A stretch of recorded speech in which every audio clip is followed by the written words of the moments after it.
초공동 어뢰란 무엇인지 알아보겠습니다. 안녕하세요, 체리튜브입니다. 오늘은 우리 대한민국이 초공동 어뢰를 한참 개발하고 있다는 사실을 말씀드리겠습니다. 공동현상이란 캐비테이션이라고도 부르는데, 유체의 속도 변화에 의한 압력 변화로 인해서 유체 내에 공동이 생기는 현상을 말하며 이것을 공동현상이라고 합니다. 한마디로 엄청난 속도로 물속에서 이동을 한다면 압력이 낮아져 물속에서 증기 기포가 발생하는 현상입니다. 배의 추진을 담당하는 수중 프로펠러가 회전할 때 이러한 공기방울이 생기게 되는데, 이것도 공동현상에 의한 공기방울이 생성되는 것이고, 이러한 현상으로 인해서 수중에서 활동하는 잠수함의 소음이 증가되고 속도가 저하되는 현상이 발생합니다. 물속에서는 물체가 이동할 때 공기 중의 마찰보다 1000배의 저항이 발생하여 기존의 어뢰는 속도를 물속에서 올리려고 형상을 매끄럽게 하거나 추진 에너지를 높여 속도를 증가시키기 위해 노력하지만 그래도 시속 50km 이상 넘기기 힘든 것이 현실입니다. 또한 어뢰의 속도를 획기적으로 증가시키기 위해서 러시아에서 최초로 개발된 어뢰가 쉬크발이라는 어뢰이며 1977년도 실전 배치된 물건입니다.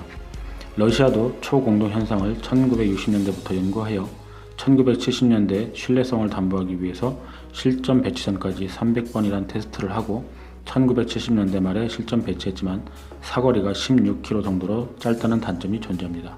이러한 가공할 초공동 어뢰는 속도가 무시무시하게 빠르다는 장점을 제외하고 물속에서 유도가 불가능하고 사거리가 짧고 높게 모터로 추진하다 보니 소음 또한 크다는 단점이 있어서 러시아 외에 실전 배치한 국가가 없었습니다.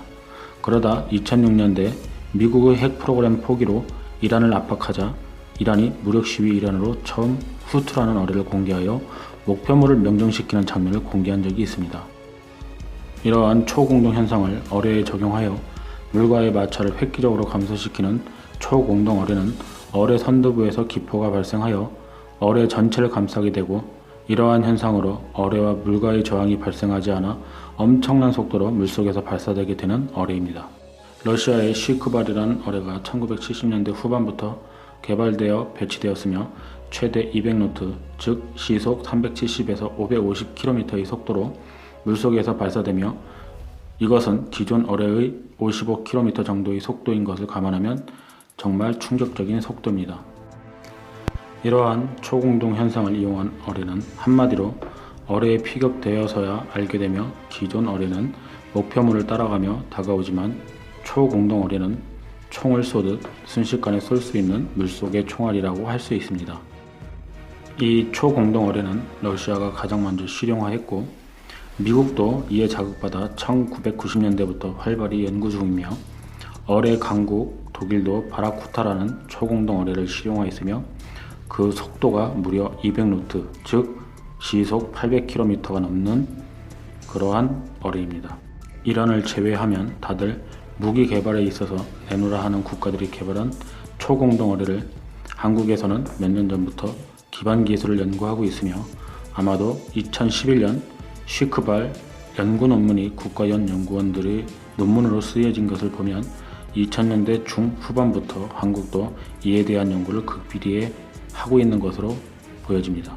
한국의 초공동 어뢰는 초기 초공동 어뢰의 단점인 유도가 안되고 소음이 크며 사거리가 16km로 짧다는 단점을 해결하고자 발사 시엔 일반 어뢰처럼 발사하고 발사 후 목표물까지 초고속으로 항주한 후 목표물 10여 km 앞에서 속도를 줄여 일반 어뢰처럼 목표물 탐색과 식별로 공격하는 타입으로 개발되어 초기 초공동 어뢰의 단점인 짧은 사거리와 유도가 안되는 단점을 극복한 모델로 개발 중이며, 한국도 벌써 많은 기간 연구하였기에 그에 맞게 개발 중인 것으로 보입니다.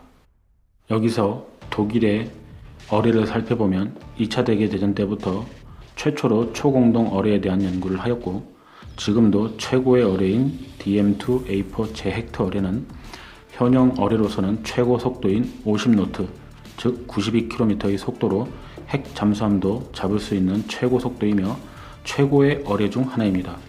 이러한 독일이 바라쿠타라는 초공동 어뢰를 개발하였으며, 초공동 어뢰로선 러시아의 쉬크발 어뢰를 뛰어넘는 시속 800km를 구현하였으며, 그야말로 초공동 어뢰로서는 최고의 스펙으로 알려져 있습니다. 이게 각국에서 이러한 초공동 현상을 이용한 어뢰를 개발하고 있으며 그중 이란이 러시아에서 수입한 쉬크바를 역설계하는 방식으로 후트라는 초공동 어뢰를 만들었고, 중국도 초공동 어뢰 전력화를 위해 노력하고 있으며, 미국 또한 독일과 손잡고 바라쿠타 어뢰의 공동 연구를 진행하고 있습니다.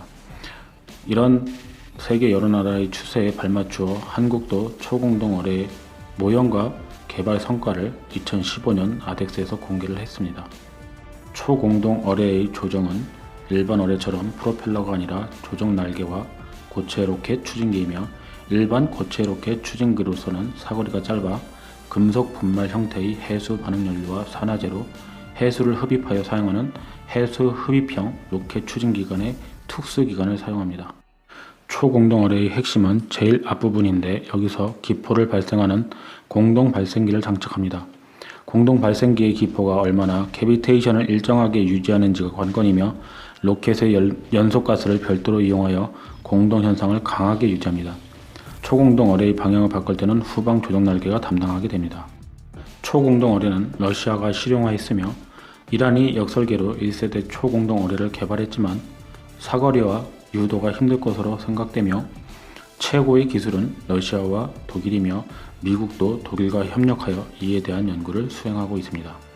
한국도 ADD에서 2015년 아덱스에서 출품한 어뢰 모형과 물속에서 시험한 어뢰 영상을 공개해 한국도 초공동 어뢰를 연구하고 있다는 것이 알려졌으며, 독일과 같은 시속 800km의 속도로 목표물에 유도되는 어뢰를 연구할 것으로 생각합니다. 최근엔 LIG 넥스원에서 청상어, 백상어, 홍상어에 이어서 광섬유 유선 유도 어뢰인 중어뢰, 범상어를 2009년부터 연구해서 작년에 완성하였으며, 사거리는 50km로 속도는 50에서 60노트로 독일의 DM2A4 제핵 어뢰의 성능을 능가하는 중어뢰를 개발 성공해서 배치에 들어갈 예정입니다. 이 중어뢰는 적 함정의 항적을 따라가는 웨이크 호밍 기능과 적 잠수함에서 만드는 난류에 대한 추적도 할 수 있어서 적함은 피할 방법이 없으며, 핵추진 잠수함이 30노트의 최고 속도로 범상어를 따돌리려 해도 범상어의 속도는 60노트로 피할 수 없어 우리가 전력한 디젤 잠수함의 공격력을 업그레이드하는 것이 바로 이 어뢰입니다. 이렇듯 대한민국은 선진국으로부터 7, 80년대 어뢰를 수입하다 경어뢰부터 국산화를 시작해 최근 중어뢰, 범상어까지 개발, 실전 배치 중인 가운데 상당한 세월을 어뢰 국산화에 투자하고 있습니다. 어뢰의 최고봉 중의 하나인 초공동 어뢰의 핵심 중 하나가 고체 로켓 기술인데, 국내 고체 로켓 산화제를 나노 수준으로 분말하는 기술은 최고 수준이며, 1세대 쉬크발 350km의 속도보다는 독일의 800km 속도에 근접하게 연구 중일 것이며, 현재는 모형과 짧은 영상밖에 없지만 초공동 어뢰 발사 영상을 2015년에 공개한 만큼 상당한 진전이 있을 것이라 생각됩니다. 국가연에서 극비로 연구하고 있는 만큼 앞으로 몇 년 안에 시제품이 발표되길 기대해 봅니다.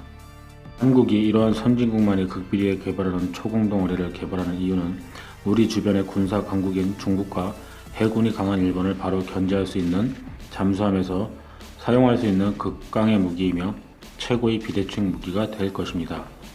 한국의 해군력은 일본보다 전체 톤수에서 3분의 1이 되지 않고 중국에 비해서는 더군다나 초라할 수밖에 없는 전력입니다. 그렇기에 한국에서는 일본이나 중국 해군처럼 같이 해군력을 강화할 수 없으며 비대칭 무기인 일격 필살의 무기가 필요한데 바로 이것이 초공동 어뢰입니다. 우리 한국이 이 초공동 어뢰를 성공적으로 개발하여 사거리 100km와 시속 800km의 독일 바라쿠타 어뢰 정도의 스펙을 갖춘 초공동 어뢰를 개발한다면 중국과 일본도 무작정 해군 함정 톤수로 우리를 얕잡아 볼 수만